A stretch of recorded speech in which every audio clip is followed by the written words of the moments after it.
அஸ்ஸலாமு அலைக்கும் வரஹ்மத்துல்லாஹி வபரகாத்துஹு.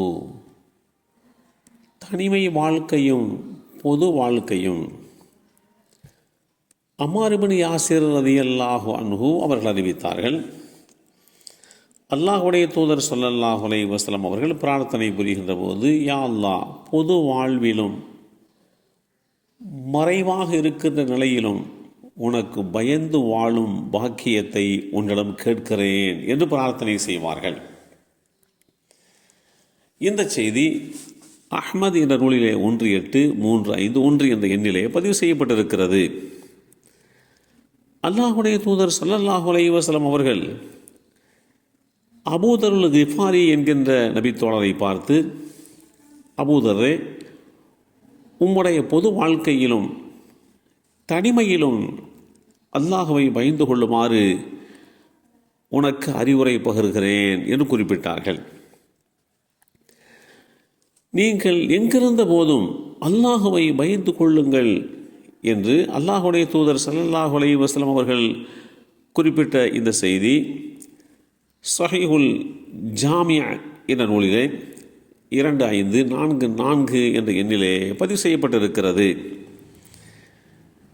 வேதமறை குர்ஆனிலே அல்லாஹ் குறிப்பிட்டு காட்டுகிறான், எவர் நிச்சயமாக மறைவான சமயத்திலும் தங்களுடைய இரட்சகனுக்கு பயப்படுவார்களோ அவர்களுக்கு மன்னிப்பும் பெரும் நற்கூலியும் உண்டு. அல் குர்ஆன் அத்தியாயம் 67 சூரத்துல் முல்க் வசனம் 12 தெளிவுபடுத்தப்பட்டிருக்கிறது. யார் தனிமையில் படைத்த இரட்சகனை பயந்து வாழ முற்படுகிறாரோ அத்தகையோருக்கு மகத்தான பிரம்மாண்டமான கூலியை தயாரித்து வைத்திருப்பதாக அல்லாஹ் வாக்குறுதி வழங்குகிறான்.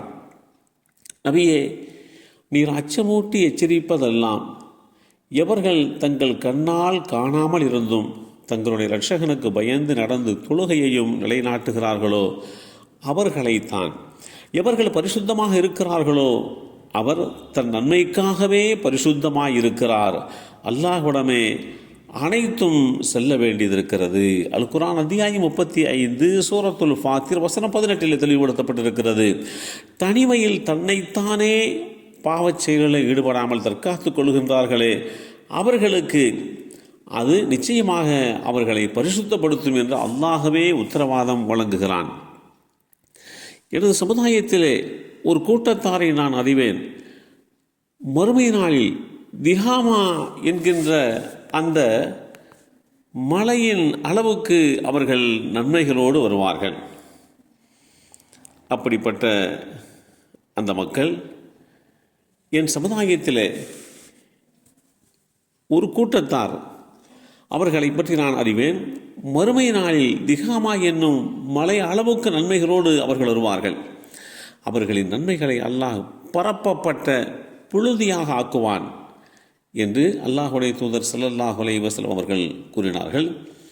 அல்லாஹ்வுடைய தூதரே, அவர்களை போன்று நாங்கள் ஆகிவிடாமல் இருப்பதற்காக வேண்டி அவர்களை பற்றி எங்களுக்கு நீங்கள் தெரியப்படுத்துங்கள், அவர்களை பற்றி எங்களுக்கு தெரியாது என்று கேட்டுக்கொண்டார்கள்.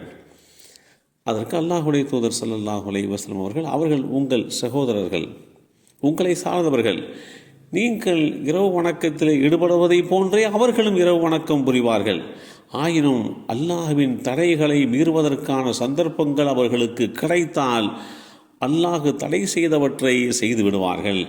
அவர்களே அந்த கூட்டத்தினர்கள் என்று குறிப்பிட்டார்கள். தனிமையில் அல்லாஹ்வை பயந்து வாழ்கின்ற அந்த வாய்ப்பு என்பது சர்வசாதாரண ஒன்றல்ல. அது அல்லாஹு தஆலா தன்னுடைய தூதர்களிலே யூசுப் அலைஹிஸ்ஸலாம் அவர்களுக்கு அப்படிப்பட்ட ஒரு வாய்ப்பை கொடுத்து அதிலே அவர்கள் தூய்மையானவர்கள் என்று நிரூபிக்கப்படுகின்ற அளவுக்கு அவர்களுடைய செயல்பாடுகள் அமைய பெற்றன. இப்படி எவர் தனிமையாக இருக்கின்ற போது நம்மோடு நம்மை படைத்த இரட்சகன் இருக்கிறான், நாம் வெளிச்சத்திலே இருந்தாலும் இருட்டிலே இருந்தாலும் பரந்த மைதானத்திலே இருந்தாலும் 4 சுவர்களுக்கு உள்ளே இருந்தாலும் அவன் நம்மோடு இருக்கிறான், நம்மை பார்க்கிறான், நம்முடைய செயல்பாடுகளை அறிகிறான் என்கின்ற எண்ணம் வந்தது என்று சொன்னால் தனிமையிலேயும் அவர்கள் பரிசுத்தமான ஒரு நிலைப்பாட்டை கடைபிடித்து வாழ முடியும். எல்லாம் வல்ல அல்லாஹு தாலா தனிமையிலேயும் பரிசுத்தமான வாழ்க்கையை வாழ்கின்ற நல்லோர்களாக நம்மையும் நம் சந்ததிகளையும் ஆக்கி வைப்பானாக. அஸ்ஸலாமு அலைக்கும் வரஹ்மத்துல்லாஹி வபரகாத்துஹு.